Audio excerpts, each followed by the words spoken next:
this Super Bowl put to rest the arguments about Brock Purdy and his worthiness?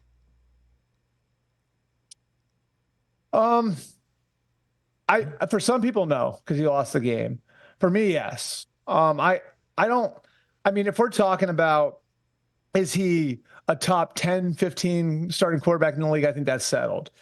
If we're talking about, is he worth 55 or $60 million a year? That might be a little bit of a different argument. But let me ask you this, Suzy. Would you look at him differently if he was drafted 20th overall? I think 100%. The whole thing is that people don't like people who come in last place. Actually, Albert, it's what I talked about last week on What the Football, because I'd spent a lot of time on the phone with Kurt Warner the night before. And we were saying the exact same thing in this conversation, that people loved Kurt because he was not drafted, and because he was the underdog. Go see the movie. But people don't like the fact that he came in last. And it was, as we look at the Brady draft and where he was drafted, it was a low draft pick, but it wasn't dead last. And I honestly think that people don't like what they consider to be losers because he came in last. What do you think? Yeah, I think I think it takes forever for these guys to live down their draft position. I mean, people still looked at, and this is easy to forget, people still looked at Tom Brady as a game manager. And what, Chris, you can help me out on this one. You're a Patriots fan. It was what, 14, 15, right? Or 05, 04, 05, somewhere in there. Yeah, for sure. Nobody looked at Brady differently until 07. And he had already had 3 Super Bowls and was basically a Hall of Famer. Yeah, I mean, I don't know, like Suzy, you followed it, right? Like 04, 05, like there were still a lot of questions like, oh, well, he's great, but he's not Peyton Manning. Yeah. Well, why were people saying that? People were saying that because Brady was a 6th-round pick and Peyton Manning was the number 1 overall pick, you know? All of New England went into mourning when Drew Bledsoe got hurt. I mean, you would have thought that the world had ended, something collided into Foxborough. Yeah, I mean, and that's and I think, like, if you watch Brock Purdy play, if you actually just watch him and you compare him against other quarterbacks in their second year, right?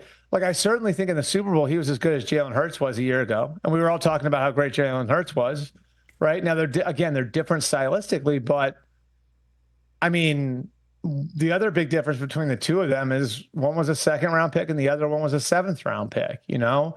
And I just think we hold on to those things for so long. It's the reverse of why we look at former 1st-round picks who wash out and we keep saying, well, are we sure there's not there? It's why those guys keep getting second chances. You know what I mean? It's why if you're the 10th pick in the draft and you flame out somewhere, in your 4th year and your 5th year, someone else is going to try to mine your talent, right?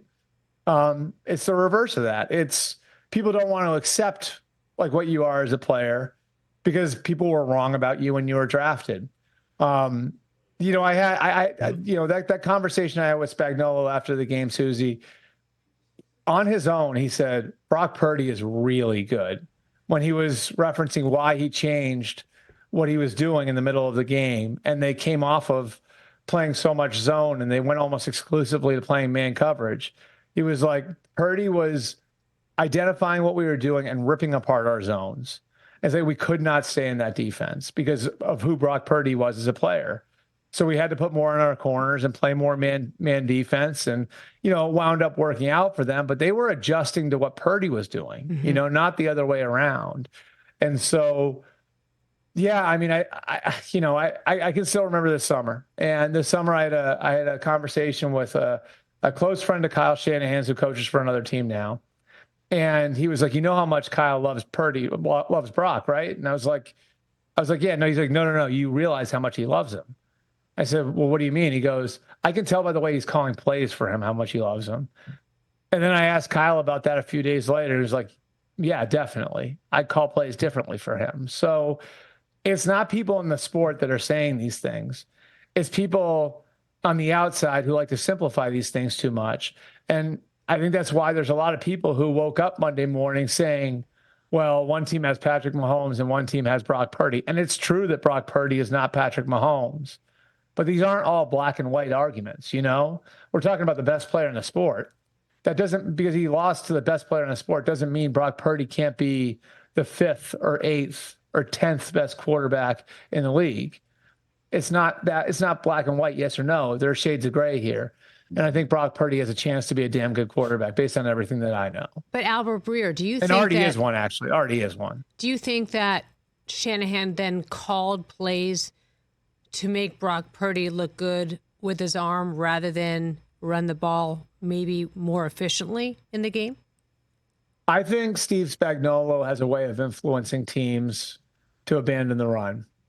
With his run blitzes, with his fronts, with different looks he gives you. I think if you look at the Baltimore game, he did the same thing, and that's the most run-heavy team in the league, right? I think Baltimore, and again, you have to look this up. I feel like I'm totally unprepared. I keep telling you guys to look things up. I think Baltimore ran the ball, 16, 18 times in that game? That's so unlike the Ravens. And it's not like that was a blowout. Like, that was at worst a 10-point game. I think the biggest deficit the Ravens were in that game was 10 points. And yet, like a Ravens team that relies on Lamar Jackson in that running game, I think had half the amount of rushing attempts that they had the week before against Houston. Well, what changed? Were we saying that, John Harbaugh and Todd Monken abandoned the run? I didn't hear it as loud. I think it's more about the genius of Steve Spagnuolo and what he's able to do to influence you to do something you don't want to do. And, I think more than anything else, it's Kyle probably trying to take what the Chiefs were giving him. And, if you look at it, again, lots of nickel fronts in the second half and lots of man coverage and lots of corners on islands. And, at least on paper, what an offensive coach is going to do in that situation is throw the ball. So I think in a lot of ways, the way Spagnuolo played it, in running run blitzes, in playing nickel fronts, in putting his corners on islands, was influencing Kyle to throw the ball. And obviously Kyle and the Niners did throw the ball in those situations. Catch the Rich Eisen Show every single day on the Roku channel, 12 to 3 Eastern, for free.